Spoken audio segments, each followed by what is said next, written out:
My daughter-in-law and my son scoffed. "What is that poor woman doing here at the auction?"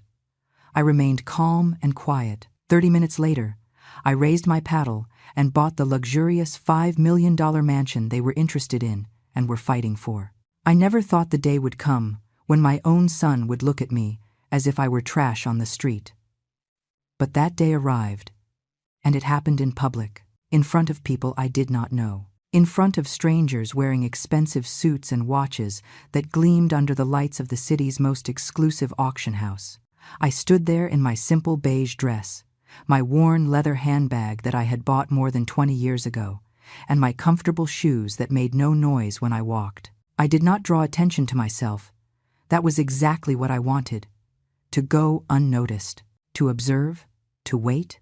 I entered the large hall with its cream-colored walls and marble floors that reflected everything like a mirror. There were round tables with white tablecloths, elegant chairs where people were already seated, reviewing thick catalogs. At the front was a dark wooden podium where the auctioneer was arranging his papers. The air smelled of expensive perfume and money. I walked slowly, looking for a place to sit. I did not want to be too far forward, nor too far back. A discreet spot, a place from where I could see everything without being seen. Then I heard him. That voice I would recognize anywhere in the world. My son's voice. The same voice that, as a little boy, would tenderly call me Mom when he had nightmares. The same voice that now sounded hard, cold, mocking. Mason, my only son, 42 years old. Dark hair, slicked back with gel. A charcoal gray suit that probably cost more than all the furniture in my living room combined. A gold watch on his left wrist. And beside him, her, Victoria, my daughter-in-law, 38 years old. A fitted red dress. High heels that clicked with every step. Long, straight hair that moved when she turned her head. Lips painted the same color as her dress. And that expression of superiority she always had when she looked at me. They were on the other side of the room. Mason had a catalog open in his hands. Victoria was pointing at something on the pages while she spoke. I could not hear what they were saying from where I was, but I could see their gestures. The way she moved her hands, the way she felt, they seemed excited, anxious. They were here for something specific. I knew it. I had read the same catalog as them. I knew exactly which property interested them. The mansion. The $5 million house in the most exclusive part of the Hamptons. 5 bedrooms, 6 bathrooms, infinity pool. Lakeview. Gardens designed by award-winning landscapers. 4-car garage. It was the jewel of the auction. Lot number 18. I was also here for that house, but they did not know it. No one knew it. I sat in a chair at the back. I placed my handbag on my lap. I took a paddle with the number 137. I held it with both hands, my wrinkled hands. My hands that had worked a lifetime. Hands that washed clothes by hand when Mason was little because we did not have a washing machine. Hands that cooked thousands of meals. Hands that cleaned other people's houses to pay for his private school, to pay for his books, to pay for everything he needed and more. The auctioneer banged his gavel. The room went silent. The auction began. The first lots were small properties. Apartments, plots of land. Things that did not draw much attention. People raised their paddles with boredom. Bids went up by $1,000 at a time. Nothing exciting yet. I looked forward, but my attention was on Mason and Victoria. They had not seen me. They were focused on their catalog. Victoria leaned toward Mason and whispered things in his ear. He smiled. That smile I knew as well. The smile of when he thought he had won something. The smile of anticipated victory. Then it happened. Victoria turned her head. Her eyes scanned the room, and she saw me. She saw me sitting there, with my simple dress, with my old bag, with my paddle in my hands. I saw her eyes widen a little more. I saw her mouth form a small O of surprise. Then I saw something worse. I saw her surprise turn into contempt, into mockery. She nudged Mason with her elbow. He turned around. He saw me. And in his face, I saw the same thing. I did not see the boy I raised. I did not see the son I hugged when he cried. I saw a stranger. I saw someone looking at me as if I had no right to be there, as if my presence were a mistake, an offense. Victoria laughed, a laugh she did not try to hide, a loud laugh that caused some people to turn and look at her. She covered her mouth with her hand, but her eyes were still laughing, still mocking. She whispered something to Mason. He shook his head, as if he could not believe it. As if my presence were the most absurd thing in the world. I did not move a muscle. I did not lower my gaze. I did not shrink in my chair. I looked directly at them, calmly, with the same tranquil expression I had maintained for years while they ignored me at family dinners, while they talked about their expensive trips without inviting me, while they planned their lives as if I did not exist. Victoria said something else to Mason. He nodded. Then, to my surprise, they got up. Both of them. They walked toward where I was. Their steps echoed on the marble floor. She with her heels, he with his Italian shoes that shone. They approached my table. They stood in front of me. Victoria looked me up and down. Her eyes scanned my dress, my bag, my shoes, everything. And in her gaze, there was something that hurt more than any direct insult. There was pity mixed with disgust, as if I were something pathetic that deserved compassion, but also repulsion. Mason spoke first. His voice was low but clear, low enough so the people nearby would not hear every word, but clear enough so I would not miss a single syllable. "Mom," he said, "what are you doing here?" It was not a question asked with curiosity. It was not a question asked with concern. It was a question asked with annoyance, with embarrassment, as if my presence shamed him, as if I were a problem that needed solving. "I came to the auction," I replied. My voice came out calm, steady, without tremors. Victoria let out a short laugh, a laugh that sounded like a bark. "To the auction," she repeated. She looked at Mason as if I had just said the most ridiculous thing in the world. "You? At a luxury property auction?" "Yes," I said. "Here I am." Mason ran his hand through his hair, a gesture he made when he was uncomfortable. "Mom, this isn't for you," he said. "These properties are very expensive. I don't know what made you think you could come here, but—" He left the sentence unfinished. "But I knew how it ended. But you don't have the money to be here. But this is for people like us, not for people like you. But you should leave before you make a fool of yourself." Victoria leaned a little toward me. She lowered her voice to almost a whisper. "What is that poor woman doing here at the auction?" she said. She said it as if it were a private joke with Mason, as if I were not sitting right in front of her, as if I couldn't hear her. I remained calm and quiet. I did not raise my voice. I did not stand up. I did not make a scene. I simply looked them in the eyes, first Victoria, then Mason, and I saw on their faces the same thing I had seen for the last 5 years since they got married: contempt, indifference, the absolute certainty that I was worth nothing, that I was just a burden, an insignificant poor old woman. "I came to participate in the auction," I repeated. My voice remained steady, remained calm. I held my paddle a little higher so they could see it, so they could see my number. 137. Victoria looked at the paddle as if it were a joke, as if I were playing a game I did not understand. "Mason, please," she said, turning toward my son. "Tell her to leave. This is embarrassing. People are staring at us." It was true. Some people at the nearby tables had turned to look at us. Not obviously, but with those quick, discreet glances people use when they want to observe without seeming nosy. I could see their eyes moving toward us and then feigning interest in their catalogs. Mason sighed. "Mom, seriously, don't make this harder. I know you've been lonely lately, and maybe you thought coming here would be a way to feel included or something. But this isn't a social event. This is a serious auction of very expensive properties. You can't just come and sit down as if you were going to buy something." "And why not?" I asked. The question seemed to disconcert him. "Why?" "Because you don't have the money, Eleanor," Victoria said, using my name, with that tone of condescension she always used. "We all know you live off your Social Security check, a check that barely covers your basic expenses. There is nothing wrong with that. But you have to be realistic. This is not your place." I said nothing. I just looked at them. Victoria was expecting an answer, a justification. Maybe she expected me to get defensive, to apologize. to get up in shame and leave. But I did none of that.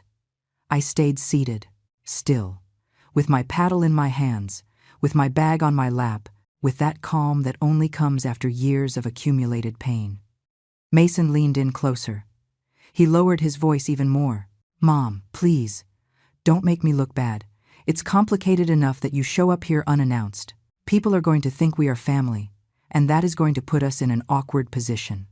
"We are family," I said. "Yes, but..." Mason searched for the right words. "You know what I mean. Victoria and I have a reputation to maintain. We have contacts here. Important people who know us. If they start associating us with you in this context, it's going to look like that we too..." He didn't finish the sentence, but I finished it in my mind. That we too are poor, that we too are insignificant, that we too are out of place. The auctioneer announced the next lot, a plot of land on the coast. The bids began to rise quickly. $20,000, $25,000, $30,000. People raised their paddles with quick, sure movements, confident, as if that money meant nothing to them. Victoria turned toward the front. She stopped paying attention to me for a moment, but Mason was still standing there in front of me, looking at me with that mixture of frustration and impatience, as if I were a problem that needed to be solved as quickly as possible. "Okay, Mom," he said finally. "Stay if you want, but please don't lift that paddle. Don't make offers. Don't draw attention. Just sit quietly until this is over, and then we'll all go home. Okay?" I did not answer. I just looked at him. "Okay," he repeated more firmly. "I came to participate in the auction, Mason," I said again. "And that is exactly what I am going to do." His face changed. Frustration turned into something harder, into anger. "Mom, don't play games with me. You don't have money to buy anything here, not even the cheapest lot. So, stop acting like you are one of these people. You aren't, and you never will be." Those words from my own son, the boy I carried in my arms, the boy I fed with the money I earned cleaning houses, the boy for whom I bought his first suit for graduation by working double shifts for 3 months. That boy was now a man telling me that I would never be enough. Victoria turned around again. "Mason, leave her alone," she said. "She's not worth it. Let her stay if she wants. Anyway, when she sees the prices, she'll realize on her own that she can't be here. Besides, Lot 18 is almost coming up. We need to focus on that. Lot 18, the mansion, the $5 million property, the house of their dreams, the house they had been planning to buy for months. I knew because during one of the few times they invited me to dinner at their apartment, I heard them talking about it. They weren't talking to me directly. I was just sitting there at the table while they planned their future. They talked about the house as if it were already theirs, as if it were only a matter of time before they had it. Victoria had said, "Imagine, Mason, 5 bedrooms. We can have guests without them getting in the way. We can throw amazing parties. All our friends will want to come. It's going to be perfect." And Mason had replied, "I already spoke to the bank. We have a pre-approved loan for $4 million. We're going to need to put down $1 million as a down payment, but we have it. We've been saving for this. It's our chance." I had listened to all of that without saying a word. I had eaten my dinner in silence. I had washed my plate. I had gone home on the bus. And the whole way I had thought about that conversation, about how they had $1 million saved, about how they could ask for a loan of $4 million more, about how their life was so different from mine. But what they didn't know, what nobody knew, was that I also had money. A lot of money. Money I had saved over 40 years, working tirelessly. Money I had invested intelligently, following the advice of a financial advisor I met when I was cleaning offices in a corporate building. Money that had grown year after year without anyone knowing, because I never mentioned it. I never bragged. I never changed my way of living. I kept living in my small house. I kept using the bus. I kept buying my clothes at discount stores. I remained invisible, because I had learned something important over the years. I had learned that people treat you differently when they think you have money. And I didn't want to be treated differently. I wanted to see who really loved me for who I was, not for what I had. And now I knew the truth. My own son didn't love me. He tolerated me. He put up with me. And only when it was absolutely necessary. Mason and Victoria returned to their table. I watched them sit down. I watched them open their catalog to the page of the mansion. I watched them point at the photos. I saw them smile with anticipation, with that certainty that soon that house would be theirs. The auctioneer continued with the lots, one after another. Apartments, commercial spaces, more land. Bids went up and down. People raised their paddles. The gavel fell. Sold. Sold. Sold. I waited, patient, still, with my paddle in my hands, with my heart beating normally. No anxiety, no nerves, just with an absolute clarity of what I was going to do. While I waited for Lot 18 to arrive, my mind traveled to the past, to the years that built this moment, to all the times I swallowed the humiliation, to all the times I pretended not to hear the comments, to all the times I smiled when inside I was breaking. Mason was born when I was 30. His father, my husband, died when Mason was barely 2 years old. A car accident that left me a widow and alone with a small child and no savings, no life insurance, nothing but my hands and my will to give my son a better life than I had had. I worked in everything. I cleaned houses. I washed other people's clothes. I babysat for other families while mine stayed with my mother. I worked in restaurants, in hotels, in offices, any job that paid me enough to put food on the table and pay the rent for our small house. Mason was a bright boy. He got good grades. Teachers always told me he had potential, that he could go far if we gave him the right opportunities, and I made sure he had them. I paid for private school by working double shifts. I paid for extra math and science classes. I paid for uniforms. I paid for books. I paid for everything. I never bought him expensive toys. We never had vacations at the beach. We never ate at fancy restaurants. But he had an education. He had opportunities. And I thought that was enough. I thought when he grew up he would understand the sacrifice. I thought he would thank me. When Mason was 16, I got a job cleaning offices in a corporate building. I worked at night, from 10 in the evening to 6 in the morning. I cleaned desks. I emptied trash cans. I mopped floors. And during those night shifts, I met a man named Arthur Sterling. He worked as a financial advisor in one of the offices I cleaned. Sometimes he stayed working late. I saw him sitting there in front of his computer when I went in to clean his office. He was always kind to me. He always greeted me. He always asked how I was. Not like most people who didn't even look at me, to whom I was invisible. One night, Arthur saw me counting my pay. Crumpled bills that I kept in an envelope. He asked me if I was saving. I told him yes, that I saved everything I could, that I wanted to ensure my son could go to college, that I wanted to have something for emergencies. He spoke to me about investments, about how to make my money work for me, about index funds and retirement accounts. I didn't understand much at first, but he was patient. He explained everything simply. He helped me open my first investment account with $200 I had saved, and from that day, every month, without fail, I put money into that account. Sometimes it was $50, sometimes $100, depending on how much I could save. Arthur never charged me for his advice. He said he did it because he believed all people deserved financial security, not just the rich. Years passed. Mason finished high school. He got into college. He studied business administration. I kept working. I kept saving. I kept investing. My account grew, little by little, year after year.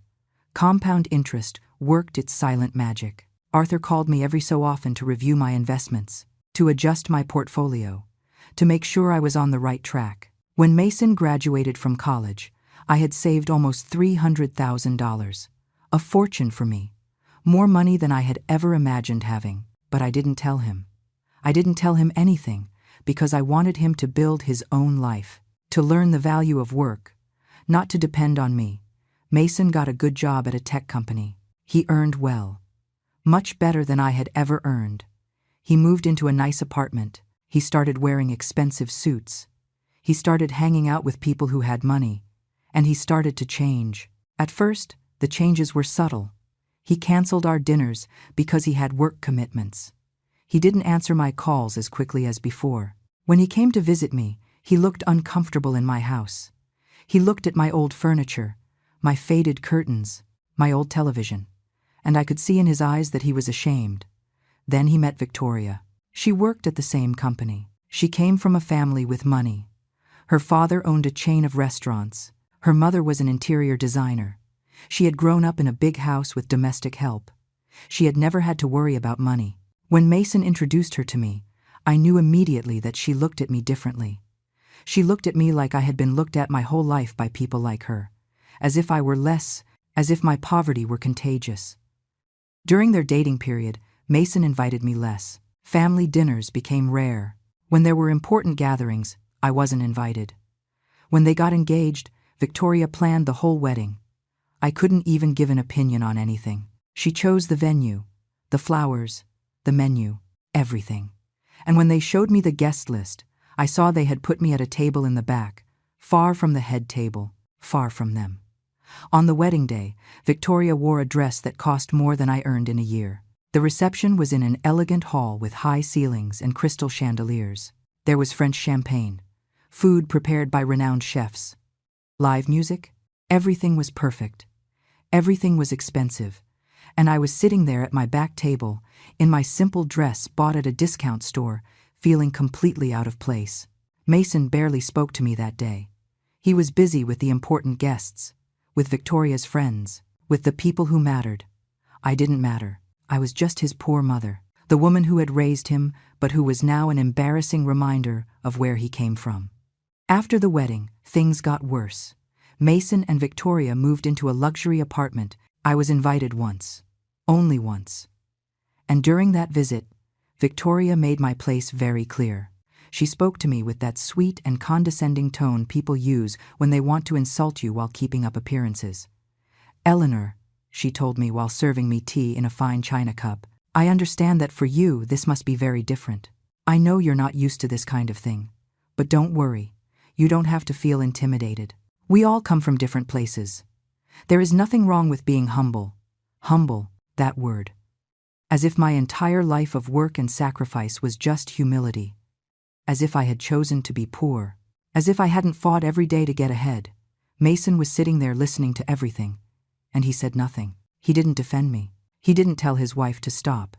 He just smiled uncomfortably and changed the subject. That was the last time they invited me to their apartment. After that, when we saw each other, it was always in public places. In restaurants they chose. Expensive restaurants where I felt out of place, where the menu had no prices, and I knew every dish cost more than I spent on food in a week. And during those dinners, they talked about their lives, about their trips to Europe, about their plans to buy a house, about their investments, about their successful friends. And I just listened, because when I tried to talk about my life, about my work, about my things, they nodded politely, but without real interest, as if my words had no value. Meanwhile, my investment account kept growing. I kept working. I kept saving. I kept investing. Arthur called me every year with good news. "Your portfolio is growing well, Eleanor. You have done an excellent job. You have almost $1 million now. You should be proud." $1 million. I had $1 million, and my son thought I was poor, that I could barely survive on my pension, that I depended on the occasional charity he gave me when he remembered me.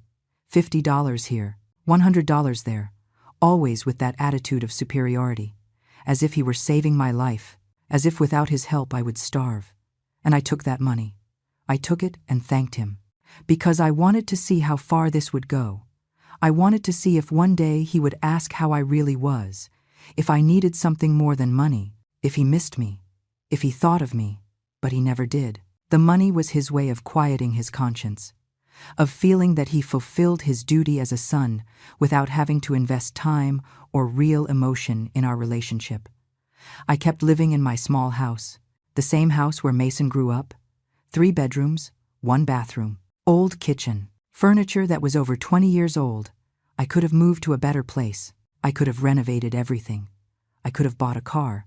I could have traveled, but I didn't. Because every time I thought about spending that money on myself, I thought about Mason, about how he would react if he knew the truth. And a part of me wanted to keep that secret.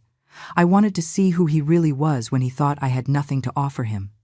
The answer was painful, but clear. When he thought I had nothing, he had no time for me. He had no interest. He had no love. 6 months ago, Arthur called me with news.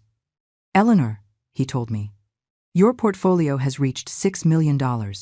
You have been one of my best clients. Your discipline and patience have yielded extraordinary results.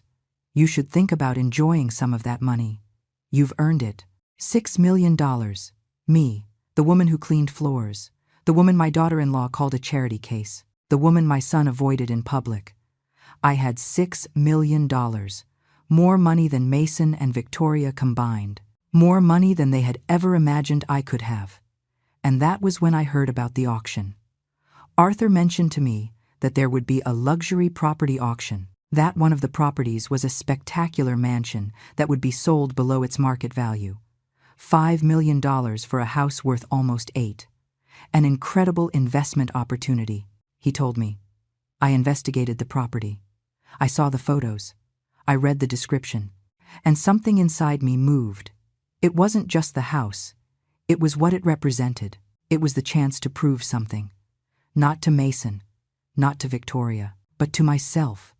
To prove to myself that I had worth, that my life of sacrifice had meant something, that I was not the invisible woman they thought I was. Then, by chance, during one of those rare family dinners, I heard Mason and Victoria talking about exactly the same property, about the same auction, and I knew what I had to do. It wasn't revenge, or maybe it was, I'm not sure. I only know that something inside me said, go to that auction, buy that house, show them who you really are. And here I was, sitting in this elegant hall, with my simple dress and my old bag, with my paddle number 137 in my hands, waiting for the perfect moment. The auctioneer announced Lot 17, a penthouse downtown. Bidding started at $500,000. It went up fast. $600,000, $700,000, $800,000. The tension in the room increased. People leaned forward in their chairs. Paddles went up with more speed, more urgency. Mason and Victoria didn't even pay attention. They were focused on their catalog, on the photos of the mansion. Victoria had a pen in her hand and had marked something in the margins. Numbers probably. Their bidding strategy. How much they were willing to pay. How far they could go. The penthouse sold for $950,000. The gavel fell. Sold. Polite applause filled the room. The buyer, a man in a black suit, smiled with satisfaction. His wife hugged him. They had won their prize. The auctioneer took a sip of water. He organized his papers. He looked toward the audience with a professional smile. And now, he said with a clear, resonant voice, we arrive at the jewel of our auction today. Lot number 18, the Westwood Estate. A murmur ran through the room. People straightened in their seats. This was the moment everyone was waiting for. The most coveted property. The biggest opportunity. On the large screens on the sides of the stage appeared photos of the house. Beautiful images of perfect gardens. Of an infinity pool that seemed to merge with the lake in the background. Of spacious interiors with high ceilings and huge windows. Of elegant rooms with hardwood floors. Of a modern kitchen with stainless steel appliances. Of bathrooms with marble finishes. The Westwood Estate, continued the auctioneer, is a unique property. 5 bedrooms, 6 bathrooms, 5 acres of land with direct lake views. Designed by internationally renowned architect Marcus Oliver. Gardens designed by award-winning landscaper Adelaide Miller. This property has an estimated market value of $8 million. Today we offer it with a starting price of $3 million. $3 million. An incredibly low starting price. That's why there were so many people here. That's why the hall was full. Everyone wanted a chance to get this house at a price below its real value. Victoria squeezed Mason's hand. I saw how their fingers intertwined. I saw how she smiled at him. I saw how she felt determined.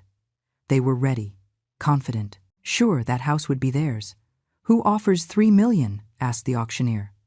Immediately, several paddles went up. 5, 10, 15 interested people. The auctioneer smiled. Excellent. We have $3 million. Who offers $3,200,000? More paddles. The competition had begun. Mason raised his paddle. Victoria looked around, assessing the competition, seeing who the other people bidding were. trying to guess how much money they had. How far could they go? 3,400,000, 3,600,000, 3,800,000. The bids went up in increments of $200,000. Fast, relentless. Some people started lowering their paddles. They withdrew from the competition. The price was already too high for them. It was no longer the bargain they expected. $4 million, announced the auctioneer. Mason kept raising his paddle. Victoria looked nervous. This was reaching the limit of what they had planned. I could see it on their faces, worry starting to replace confidence. 4,200,000. 4,400,000. Now only 5 people were bidding. Mason, an older man with gray hair, a young woman with dark glasses, a middle-aged couple, and a lone man who looked bored, as if this were just a game to him. 4,600,000. Victoria whispered something to Mason. He shook his head. She insisted. He looked tense. The pressure was starting to show. The older man withdrew. He lowered his paddle and leaned back in his chair, defeated. 4 people remained. 4,800,000. The young woman lowered her paddle too. 3 people. Mason, the couple, the lone man. $5 million, announced the auctioneer. His voice had a tone of excitement now. This was what he lived for these battles. To see who had more resources, more determination, more need to win. Mason raised his paddle, but his hand trembled slightly. Victoria looked pale. 5 million was their absolute limit. The $1 million they had for the down payment, plus the $4 million loan from the bank. They couldn't go higher. They didn't have more. The middle-aged couple raised their paddle too. The lone man yawned and raised his with indifference. 5,200,000? asked the auctioneer. The silence that followed was heavy, dense, as if the whole room held its breath at the same time. Mason looked at Victoria. She shook her head. They couldn't.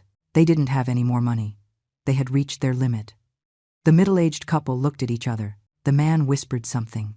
The woman nodded. They lowered their paddle. They were withdrawing. Only the lone man remained. He raised his paddle with a bored smile, as if $5,200,000 were pocket change to him, as if this meant nothing. 5,200,000 going once, said the auctioneer, raising his gavel. Victoria had tears in her eyes. Mason clenched his fists on the table. They had lost. The house they wanted, the house they had planned, the house they already saw as theirs. It was slipping through their fingers. 5,200,000 going twice? I looked at my paddle. The number 137 written in black on a white background. My hands held it firmly. My old hands, my wrinkled hands, my hands that had worked so hard, that had cleaned so many floors, that had washed so many clothes, that had made so much sacrifice. These hands now held the power to change everything. 30 minutes had passed since Victoria scoffed at me, since she asked what that poor woman was doing here at the auction. 30 minutes since Mason told me this was not my place, that I would never be one of these people. 30 minutes of waiting in silence, of observing, of staying calm, of letting them believe they had won, that I was no threat, that I was just a poor old lady who didn't understand where she was. The auctioneer's gavel began to descend, and I raised my paddle. I raised it high, firm, without trembling, with all the dignity I had kept for 72 years of life, with all the strength I had accumulated over decades of being invisible, of being ignored, of being belittled. $5,300,000, I said. My voice sounded clear, strong. It resonated in the hall like thunder in the midst of silence. All heads turned toward me, all gazes locked on my face. The auctioneer lowered his gavel slowly. He looked at me with evident surprise. The entire room was in absolute shock. But no one was more surprised than Mason and Victoria. I saw my son's face turn white, as if he had seen a ghost, as if what had just happened were impossible, as if reality had shattered before his eyes. Victoria opened her mouth, but no sound came out. Her eyes opened so wide it looked like they were going to pop out. Her hand let go of Mason's. Her other hand flew to her chest, as if she couldn't breathe. The auctioneer recovered his composure quickly. He was a professional after all. "We have $5,300,000 from the lady in the back," he announced. Does anyone offer 5,400,000? The lone man looked at me. He assessed the situation. He looked at the auctioneer. He looked at his catalog, and then, to my surprise, he smiled. A genuine smile, as if he appreciated what he had just witnessed, and he lowered his paddle. He was withdrawing. The house was mine if no one else bid. 5,400,000, repeated the auctioneer, looking around the room. Total silence. No one raised their paddle. No one dared. The price was already high, and the determination on my face probably told them that I would go higher if necessary. Much higher. 5,300,000 going once, said the auctioneer. Mason stood up abruptly. His chair made a loud noise against the marble floor. "Mom!" he shouted. "What are you doing?" I didn't look at him. I kept my eyes on the auctioneer.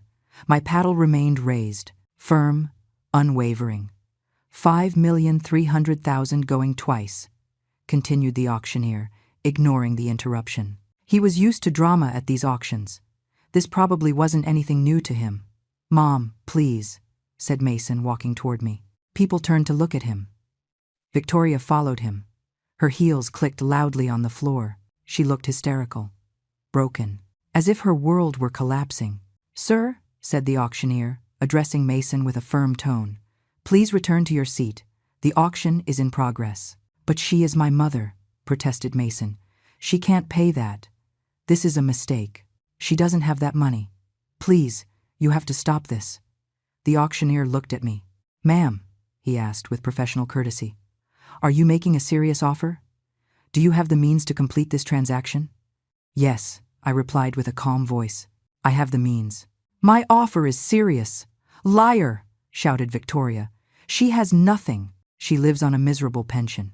She can't buy a $5 million house. This is ridiculous." The auctioneer frowned.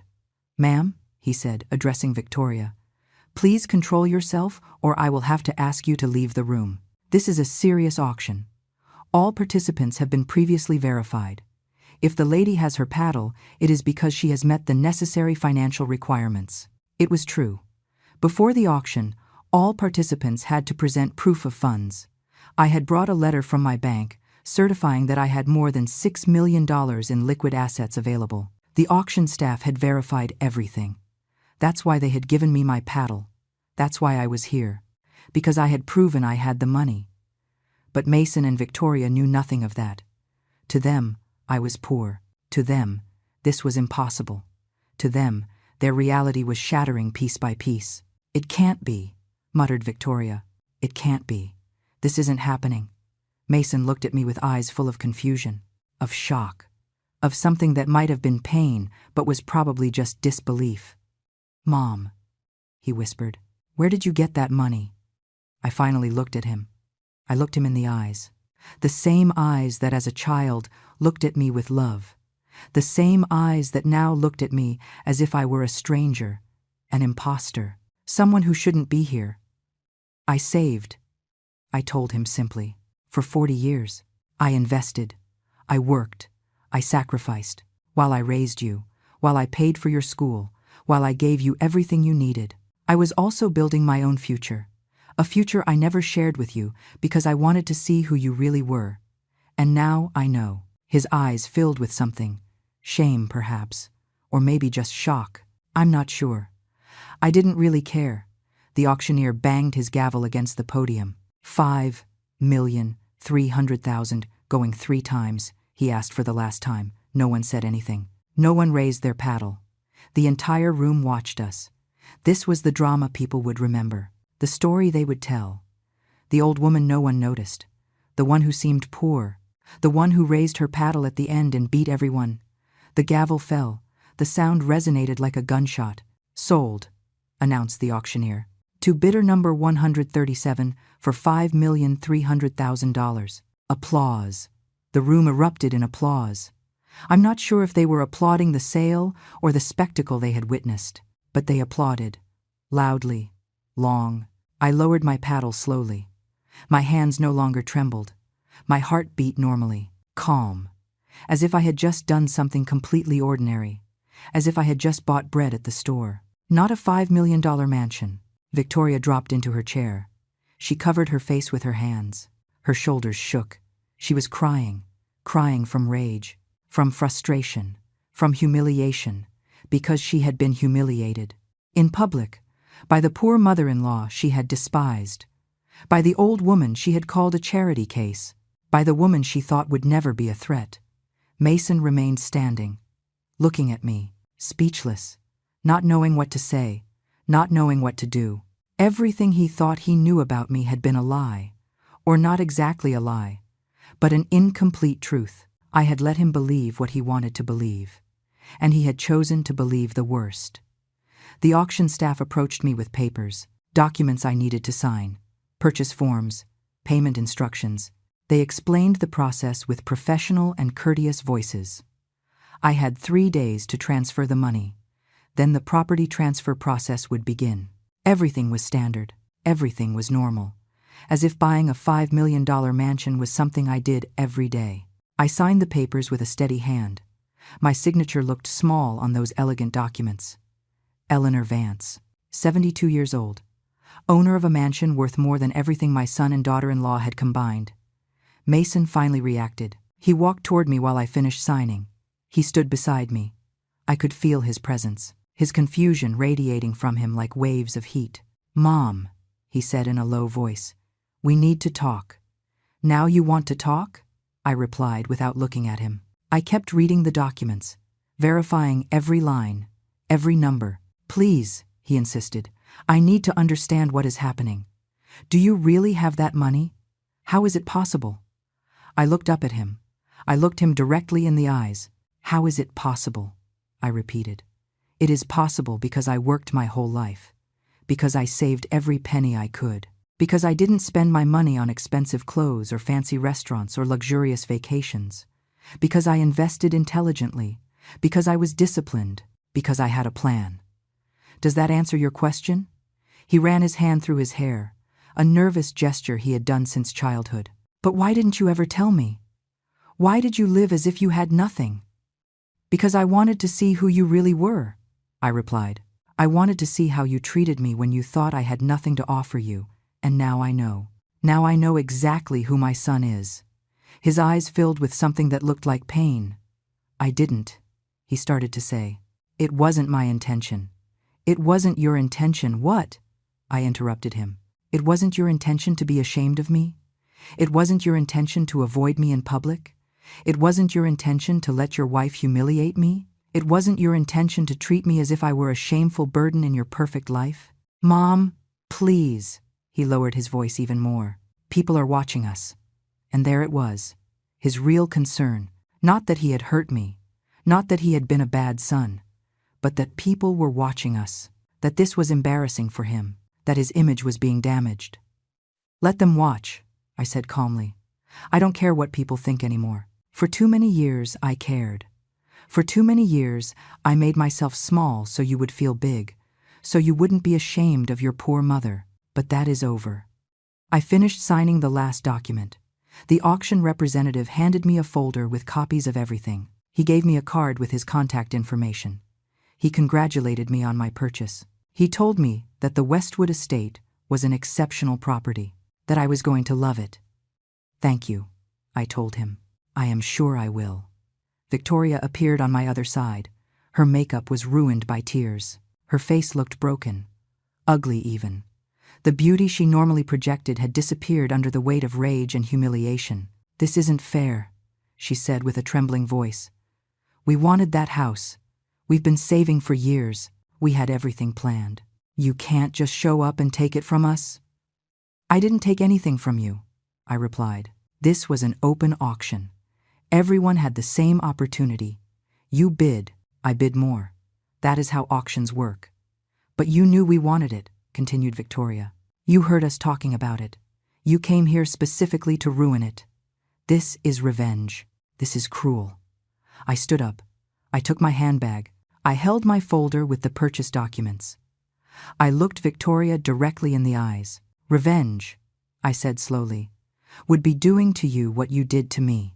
It would be humiliating you in public, calling you poor, asking what you are doing here, treating you like you are worth nothing. But I didn't do that. I simply bought a house I wanted. A house I can afford. A house that will be mine. If that hurts you, maybe you should ask yourselves why. You did this on purpose, spat Victoria. You came here to hurt us. I came here, I told her, to buy a property, to exercise my right like any other person in this room. The fact that you feel hurt is not my problem. It is yours. Mason intervened. Mom, listen, I know we have made mistakes.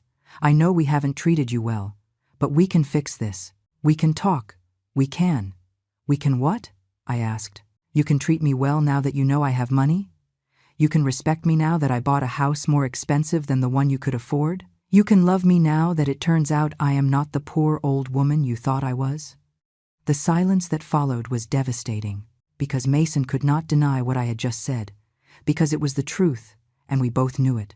His renewed interest in me was not because he finally realized he had treated me badly.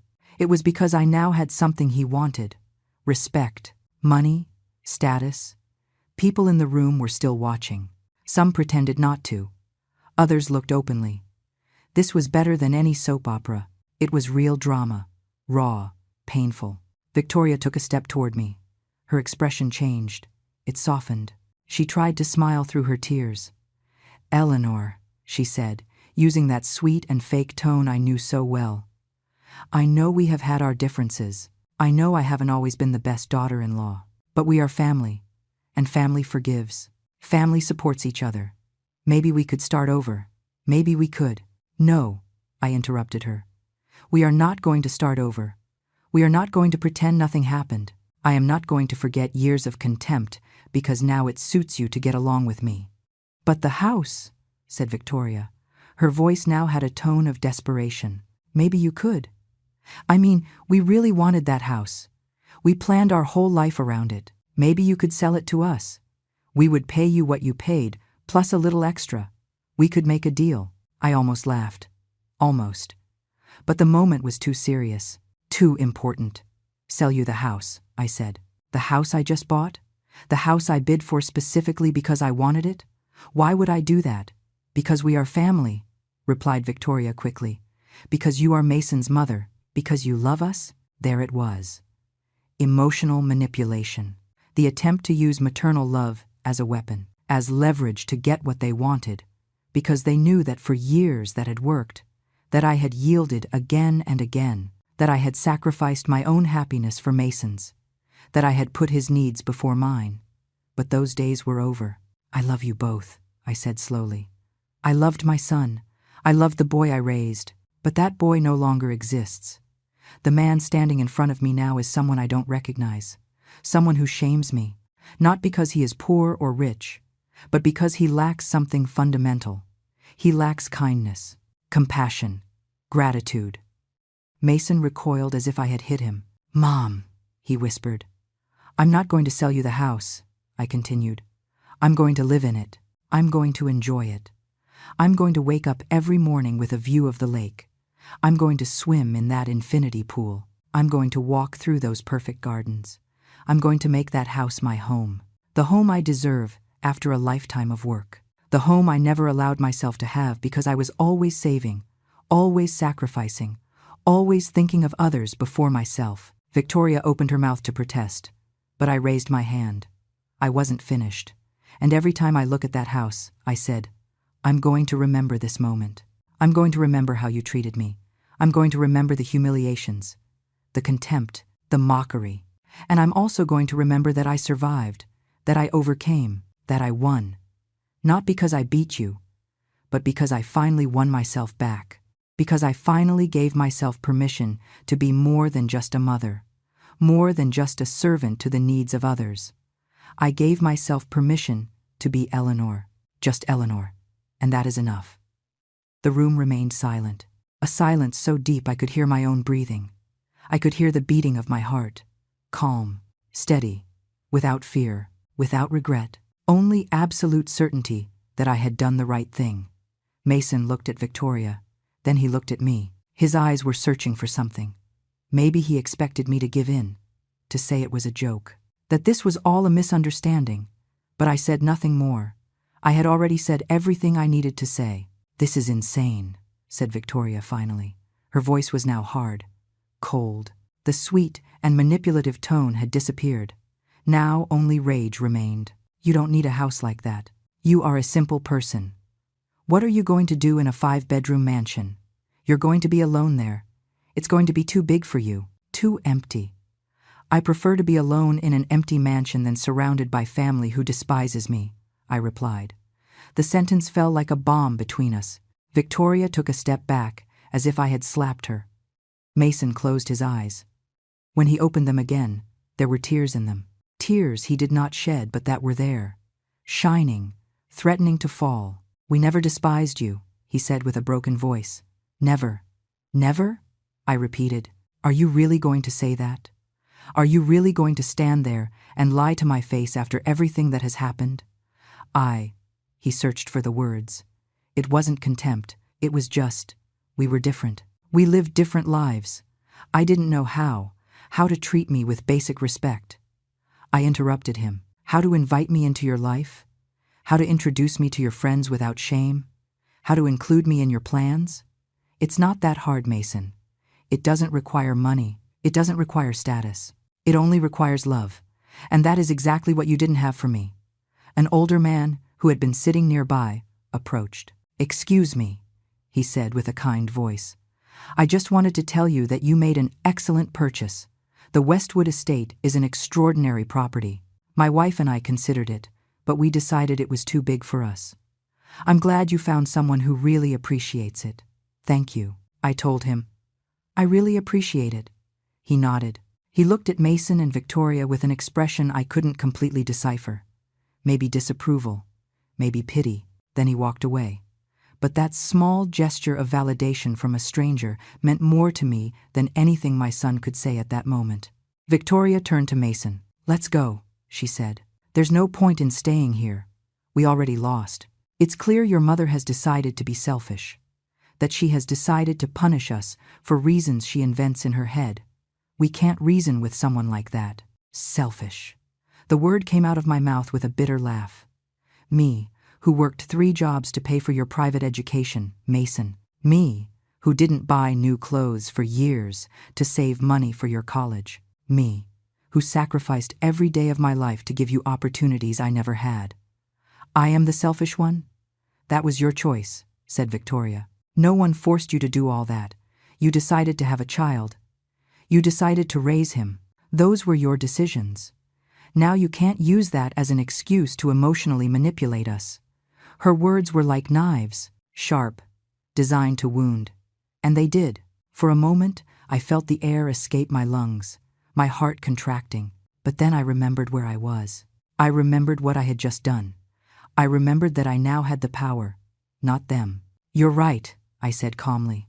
"Those were my decisions, and this is also my decision.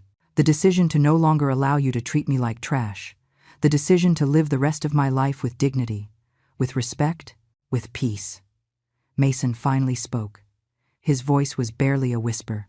"I'm sorry, Mom. I really am sorry.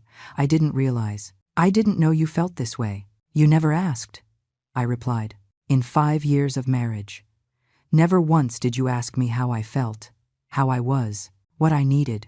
You just assumed I was fine, that I was happy with the crumbs of attention you gave me, with the occasional dinners where you ignored me, with the money you gave me as if it were charity. I thought I was helping you," said Mason. "I thought you needed that money." "I never needed it," I told him. "Every penny you gave me I saved.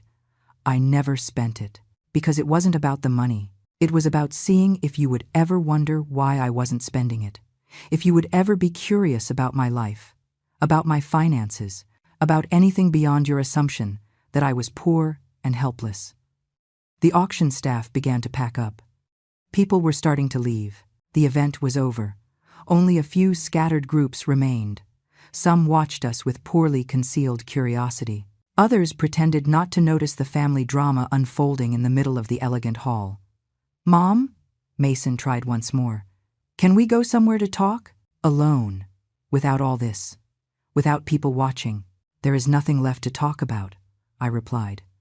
"Everything I needed to say, I already said. Everything I needed to do, I already did." Now I just want to go home. To my old house, while I wait for the new one to be ready. And us? Asked Victoria. Her voice now had a different tone. It wasn't rage anymore. It was something closer to panic. What are we supposed to do? We spent all our money preparing for that house. We made plans. We promised our friends we'd throw a housewarming party. How are we going to explain that we lost it? That is not my problem, I said. You will have to find another house. Another opportunity. Just like I had to find a way to survive when I was left a widow with a small child and no money. Just like I had to find the strength to work multiple jobs when I was so tired I could barely stand. Life doesn't always give us what we want. Sometimes we have to accept what comes and move on. But you could help us, insisted Victoria. You have money. You have more than you need. Could you? No, I interrupted her firmly. I am not going to help you. Not because I don't have the money, but because you need to learn something I learned a long time ago. You need to learn that life owes you nothing. That respect is earned. That family is not just a title. It is actions. It is love. It is being present. It is valuing people for who they are, not for what they have. Mason rubbed his face with his hands.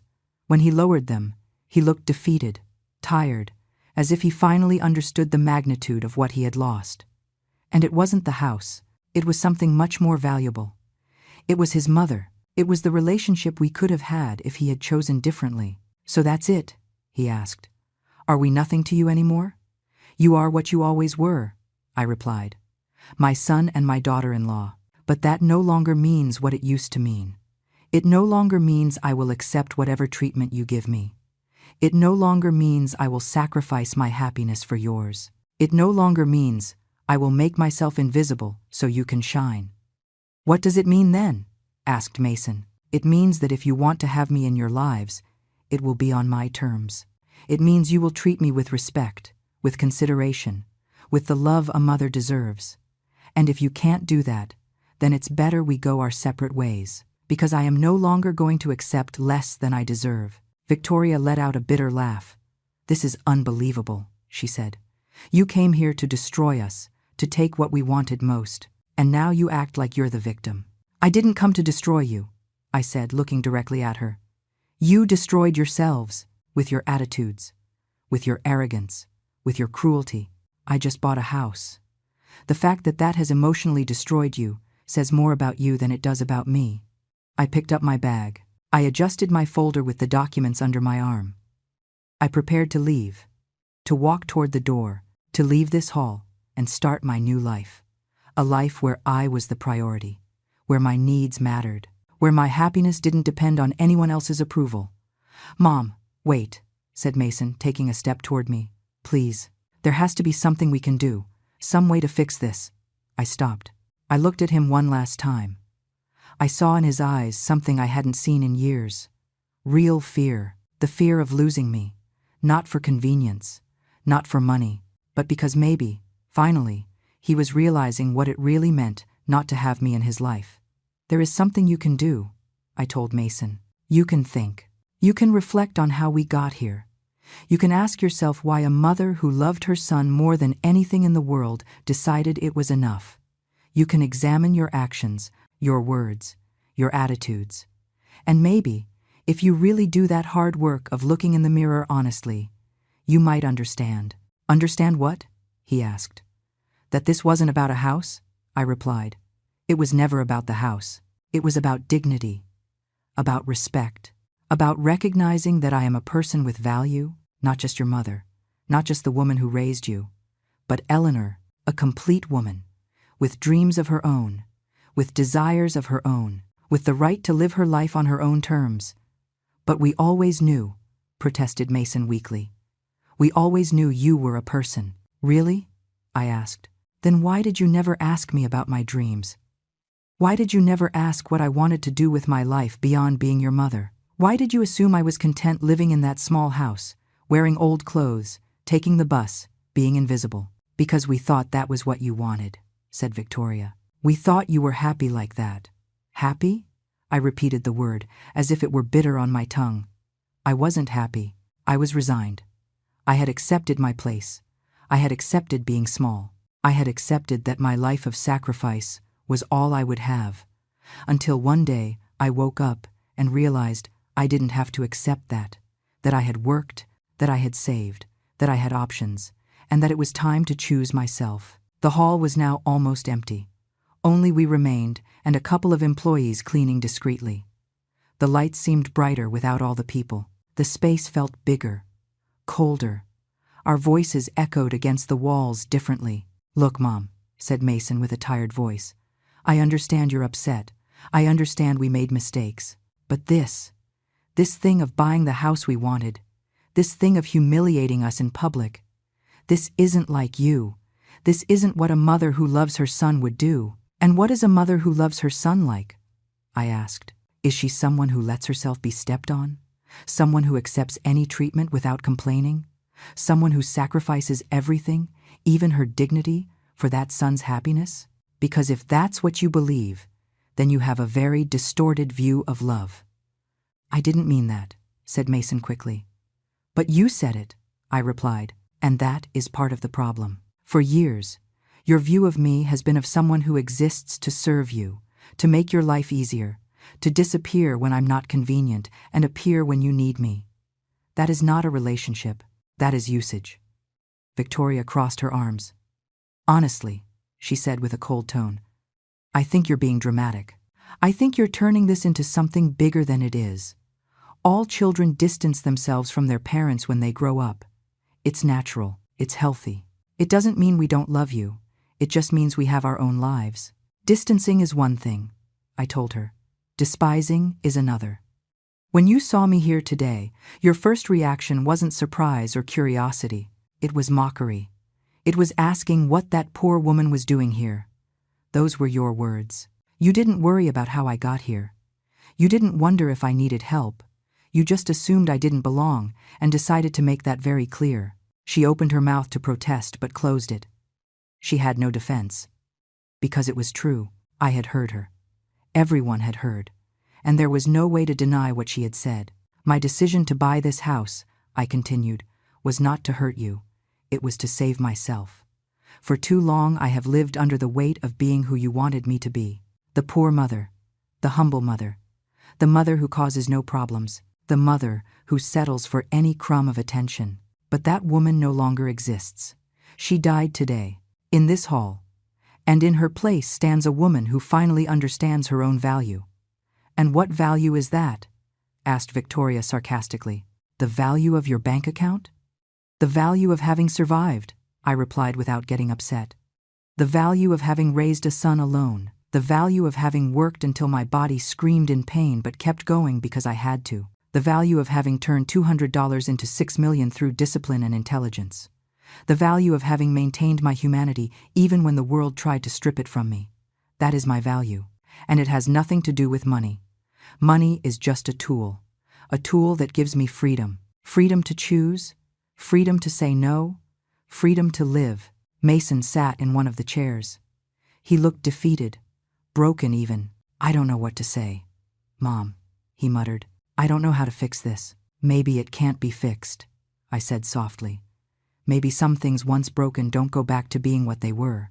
Maybe the best we can do is accept that you made mistakes, that I made decisions, and that now we have to live with the consequences."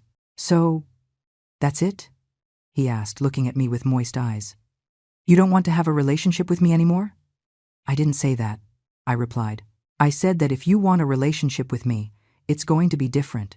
It's going to be on my terms.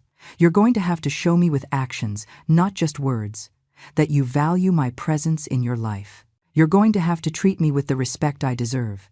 And you're going to have to accept that I am no longer the mother you can ignore when it suits you." "And how do we do that?" asked Mason. "How do we show that?" "That is something you have to figure out," I replied. "I am no longer going to do the emotional work for you. I am no longer going to make things easy for you. I am no longer going to be the one chasing the relationship. If you want to have me in your lives, you're going to have to make an effort. You're going to have to show up. You're going to have to be consistent. And you're going to have to do it without expecting anything in return." Victoria snorted. "So basically, you want us to crawl back to you, to beg you, to treat you like you're some kind of queen." "No," I said calmly. I want you to treat me like a human being, with basic respect, with consideration, with kindness. If that seems to you like treating me like a queen, then the problem isn't me. The problem is that your bar is so low that basic respect seems excessive to you." She didn't answer. She just looked at me with rage, with resentment, with that look that clearly said she blamed me for everything, that I was the villain in her story, that I had ruined her perfect plans. And maybe she was right, in a sense. I had ruined her plans. But only because her plans included continuing to trample on me. I turned to leave. I took a few steps toward the door. Then I stopped. There was something else I needed to say, something important. I turned to look at them one last time. "You know," I said, "for a long time I wondered what I had done wrong. Why didn't my son love me the way I loved him? Why wasn't I enough? Why didn't my sacrifices matter?" And I blamed myself. I thought maybe I hadn't been a good mother, that maybe I had failed in some fundamental way. I paused. I took a deep breath. But today I realized something. It wasn't my failure. I did everything I could with what I had. I was the best mother I could be. The problem wasn't that I wasn't enough. The problem was that you never learned to value what you had. You never learned gratitude. You never learned humility. And that is not my responsibility to fix. That is your work. "Mom," whispered Mason. A tear finally fell down his cheek. "I'm sorry. I really am sorry." "I know," I said. "And maybe someday that I'm sorry will mean something. Maybe someday you will be willing to do the real work of changing, of being better, of being the son I needed you to be. But until that day comes, I am going to live my life.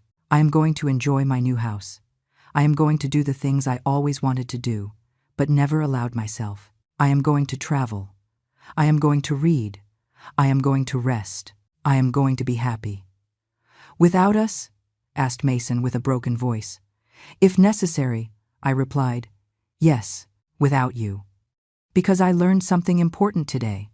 I learned that being alone is better than being accompanied by people who make me feel lonely. I learned that peace is more valuable than dysfunctional family. I learned that I deserve more. And finally, I am ready to claim it."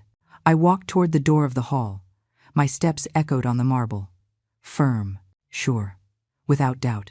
Every step took me away from them, from the humiliation, from the pain, and brought me closer to something new, something I didn't completely understand yet, but that felt like a promise in my chest. Behind me, I heard Victoria say something in a low voice. "Mason." I couldn't hear the exact words, but the tone was clear. Rage, frustration, blame directed toward me. He was probably saying that I was impossible, that I was the villain, that they were the victims of my cruel whim. Let them think what they wanted. I didn't care anymore.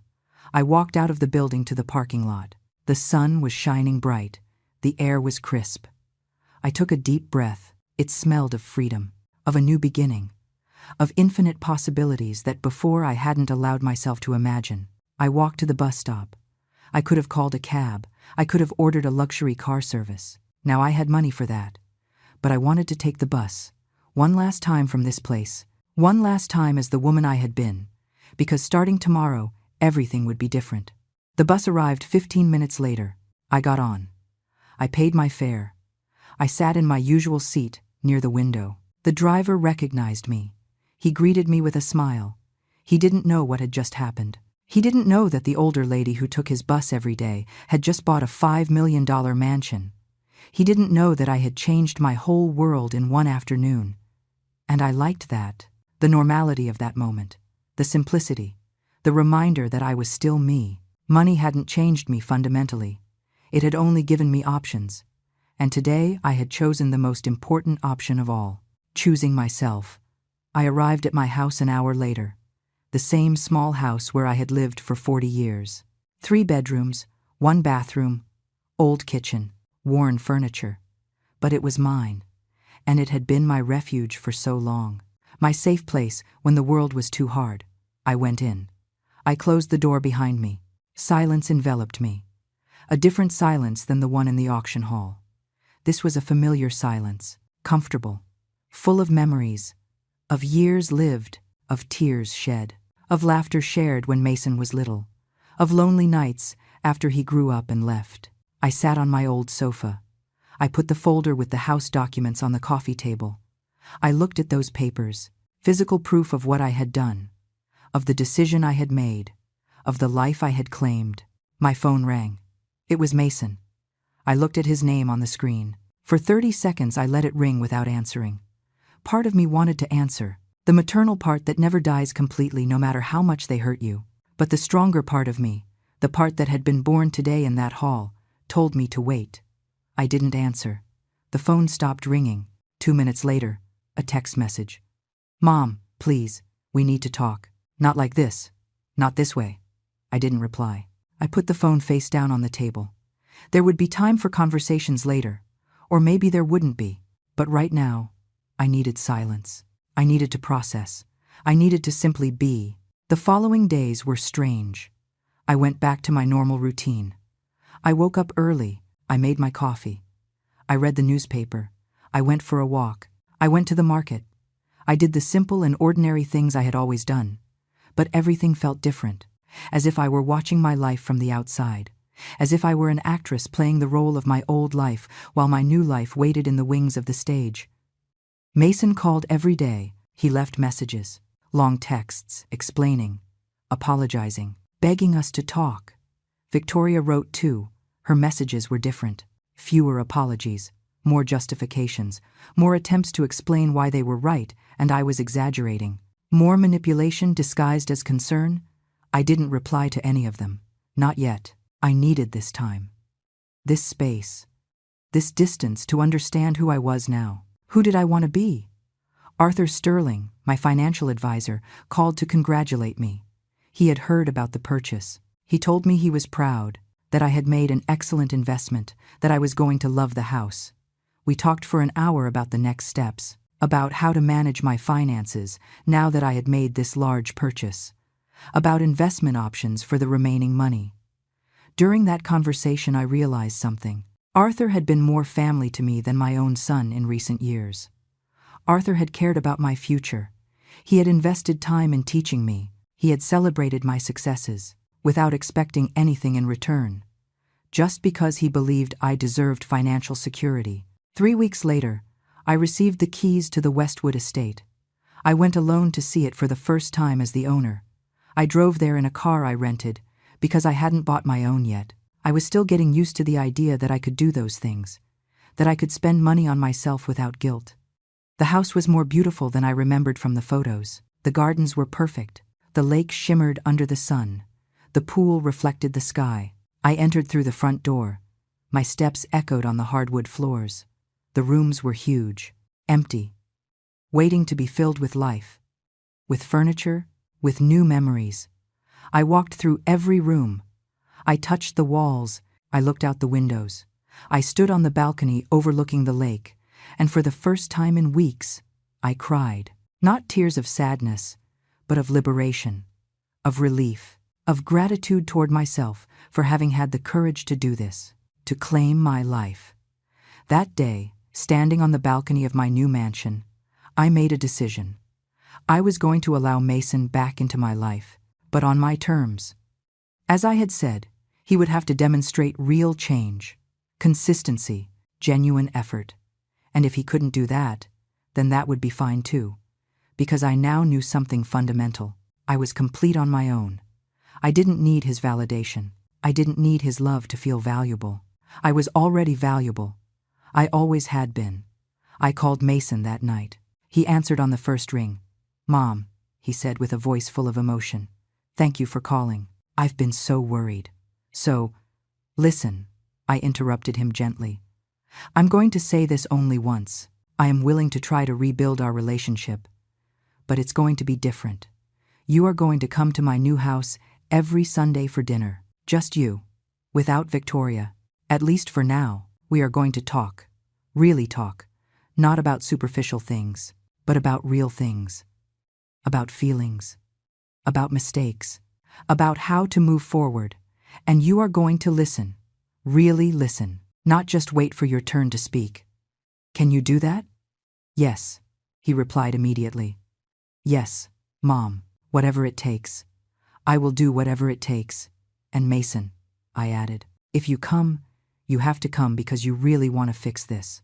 Not because you feel an obligation. Not because you want something from me. But because you understand that you hurt me and you want to be better. Do you understand? I understand, he said with a trembling voice. I promise. Good, I said. Then I'll see you Sunday. At 6 in the evening, I'll send you the address. I hung up the phone. I didn't know if this would work. I didn't know if Mason could really change. I didn't know if our relationship could heal. But I knew I was trying on my own terms, and that was enough. The following months were of transformation. I hired designers to decorate the house, not in an ostentatious way, but with simple elegance, with comfort, with spaces that invited peace, reflection, the quiet life I had always wanted but never allowed myself to have. Mason came every Sunday. At first, the conversations were awkward, tense, full of long silences. But little by little, week after week, we began to rebuild something different from what we had before, something more honest, more real. He talked to me about his life, about his fears, about how success had changed him in ways he hadn't noticed, about how Victoria had influenced his attitudes toward me, not as an excuse, but as an explanation. And slowly, he began to take responsibility, to see his role in what had happened. I spoke to him about my life too, about my loneliness, about my pain, about the years of feeling invisible, and he listened. He really listened. And he cried. He cried for the mother he had ignored, for the lost years, for the damage done. The healing wasn't quick. It wasn't easy. But it was real. And that was what mattered. Victoria eventually asked for forgiveness. Months later. An apology, written in a letter. I don't know if it was genuine. I don't know if she really understood what she had done. But I accepted it, not for her, but for me. Because I no longer carried resentment. I no longer needed her validation or her regret to move forward. Now, sitting on the balcony of my house, looking at the lake while the sun sets, I think about that day at the auction, the day everything changed. The day I raised my paddle and bought more than a house. I bought my freedom, my dignity, my life. It wasn't revenge I sought that day. It was justice. Justice for myself. For all the years of unrecognized sacrifice. For all the humiliations endured in silence. For all the times I made myself small so others could feel big. And justice arrived. Not in the form of loud revenge, but in the form of quiet peace. In the form of calm days in my beautiful house. In the form of relationships rebuilt on honest terms. In the form of finally understanding my own value. I am 72 years old, and finally I am living, really living. Not surviving, not sacrificing, but living fully. With dignity, with peace, with the absolute certainty that I deserve every moment of happiness I find. My daughter-in-law and my son scoffed at me at the auction. They asked me what that poor woman was doing there. I remained calm and quiet. And 30 minutes later, I raised my paddle and bought the mansion they wanted. But more important than that, I bought myself back. And that is priceless.